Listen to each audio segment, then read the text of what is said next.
नमस्कार श्रोताओं, आपका स्वागत है हमारे खास शो द एसएमएस में, जहां हम आपको ले चलते हैं भारत की महान हस्तियों के जीवन सफर पर। आज हम बात करेंगे भारत की पहली महिला राष्ट्रपति श्रीमती प्रतिभा पाटिल जी के बारे में। प्रतिभा पाटिल जी का जन्म 19 दिसंबर 1934 जलगांव महाराष्ट्र में हुआ था। उनका पूरा नाम प्रतिभा देवी सिंह पाटिल है। उनके पिता का नाम नारायण राव पाटिल, जो एक समाज सेवी और राजनीतिक रूप से सक्रिय व्यक्ति थे। श्रीमती प्रतिभा देवी सिंह पाटिल जी एक मध्यम वर्गीय मराठी परिवार से ताल्लुक रखती थी। बचपन से ही पढ़ाई लिखाई में अव्वल और सामाजिक गतिविधियों में हिस्सा लेने वाली ये महिला थी। उनकी प्रारंभिक शिक्षा जो थी वो रानी लक्ष्मीबाई स्कूल जलगांव से ही हुई थी और इन्होंने अपना कॉलेज मौलाना आजाद कॉलेज औरंगाबाद से राजनीति विज्ञान में मास्टर्स की डिग्री हासिल की थी। इन्होंने कानून की पढ़ाई मुंबई के सरकारी लॉ कॉलेज से प्राप्त की थी।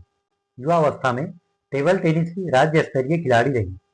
इन्होंने अपना राजनीतिक करियर मात्र 27 की उम्र में शुरू किया। 1962 में महाराष्ट्र विधानसभा की सदस्य बनी और कांग्रेस पार्टी से जुड़ाव और संगठनात्मक कार्यों में सक्रिय भूमिका निभाई।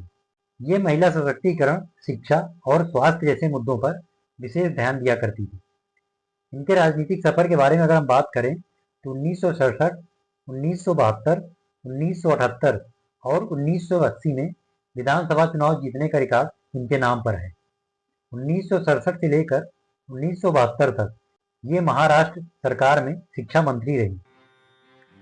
1979 से लेकर 1980 इन्होंने सामाजिक न्याय, सार्वजनिक स्वास्थ्य, पर्यटन और आवास विभाग की मंत्री के पद पर काम किया। 1985 में इनको राज्यसभा के लिए चुना गया और 1986 से लेकर 1988 तक राज्यसभा की उपसभापति भी रही। 2004 में इनको राजस्थान की राज्यपाल नियुक्त किया गया और ये पहली महिला राज्यपाल इस राज्य की बनी। 2007 में कांग्रेस की ओर से इनको राष्ट्रपति पद का उम्मीदवार बनाया गया और 25 जुलाई 2007 को भारत की पहली महिला राष्ट्रपति बनी। इनका कार्यकाल 25 जुलाई 2007 से लेकर 25 जुलाई 2012 तक रहा। इनके कार्यकाल की अगर प्रमुख बातें हम देखें, महिलाओं के अधिकारों को बढ़ावा देने वाले कई कार्यक्रमों में इनकी भागीदारी रही। शिक्षा से लेकर स्वास्थ्य और विज्ञान क्षेत्र में इन्होंने उल्लेखनीय योगदान दिया है। ग्रामीण महिला सशक्तिकरण की दिशा में भी इन्होंने बहुत अच्छे से काम किया।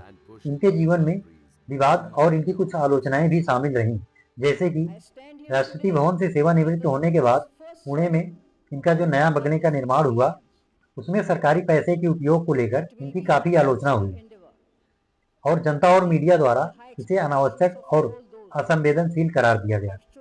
इनके परिवार पे भी कई सारे आरोप लगे, जैसे कि उनके भाई पर हत्या और भ्रष्टाचार के आरोप लगे थे, जिससे उनकी छवि पर बहुत गहरा असर पड़ा।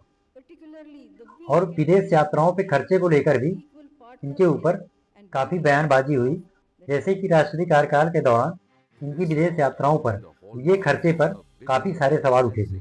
अगर इनके सामाजिक योगदान और संस्थानों की बात करें तो ये महिला शिक्षा और स्वास्थ्य के लिए इन्होंने कई एनजीओ की स्थापना की थी। प्रतिभा महिला विद्यालय और हॉस्टल का निर्माण इन्होंने गरीब और पिछड़े वर्ग की लड़कियों को शिक्षा उपलब्ध कराने के उद्देश्य से कराया था। तो प्रतिभा पाटिल न केवल भारत की पहली महिला राष्ट्रपति बनी, बल्कि उन्होंने यह साबित किया कि समर्पण, अनुशासन और समाज के प्रति सेवा का भाव इंसान को कितनी ऊंचाइयों तक ले जा सकता है। उनकी कहानी हर उस लड़की के लिए प्रेरणा है जो सपने देखती है और उन्हें साकार करने की हिम्मत रखती है। तो आप सुन रहे थे भारत की बेटी प्रतिभा पाटिल की कहानी। अगली कहानी हम लेकर फिर से हाजिर होंगे कुछ नई और रोमांचक हस्तियों के बारे में। तब तक के लिए धन्यवाद और नमस्कार।